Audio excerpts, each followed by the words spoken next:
Kelly Hancock of faithfulprovisions.com and author of Saving Savvy, my new book.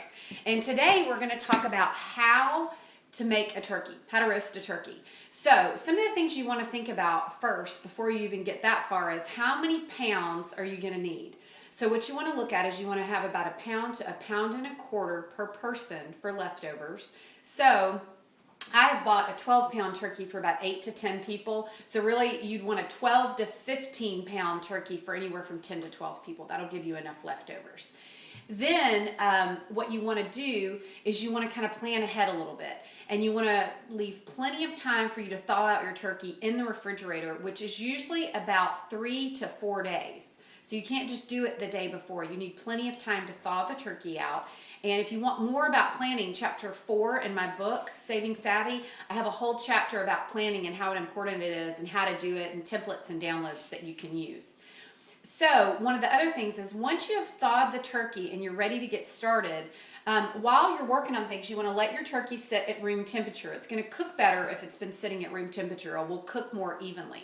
So the first thing you're going to do is once you get your turkey, if you can see my turkey here, you're going to want to take the giblets out, which they're in a little bag like this, and put them to the side. And you can use those later for things like stuffing or gravy or whatever you're going to use them for. I don't really use them, but I might stick them back in the freezer and use them later.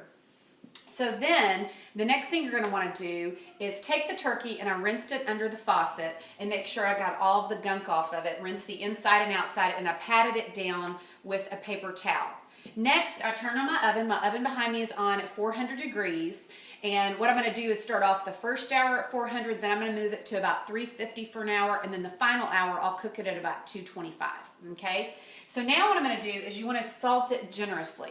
So I have this little salt here. It's like a table salt, but it's an all-natural salt. And so I'm going to very generously salt the outside of the turkey. And I'm going to do the salt first because I'm going to be putting my hands in it, so I don't want to put all that inside. I don't want to put my hands back in here. So I'm done with that now. And I'm going to stick my hand in here and get some good salt on the inside. And we'll do more in just a minute with my clean hand.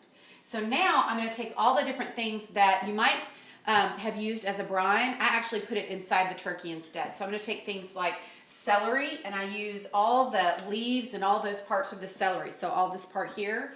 And I don't always do the best parts. I don't use the inside of the celery. I just use all the external pieces. And then I even take the end of the celery here and stuff that down in there because it's got lots of great flavor.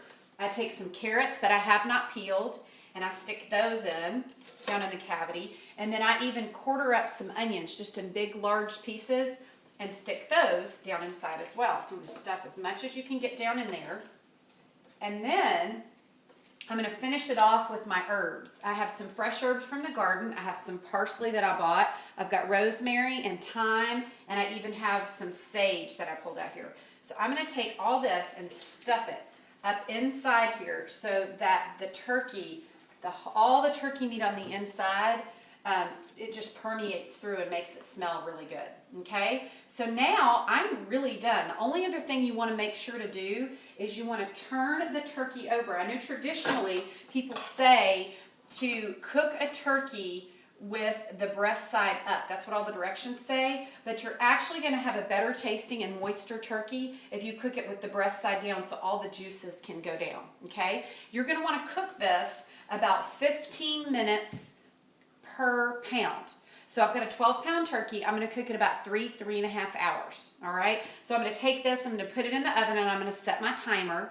Then when you're done, after you have your turkey meal, what you're going to want to do is save the carcass, and you can use that later for a Thanksgiving soup that you can make. All right. So if you have any questions, leave them on the blog. And again, I'm Kelly Hancock with faithfulprovisions.com. Thanks.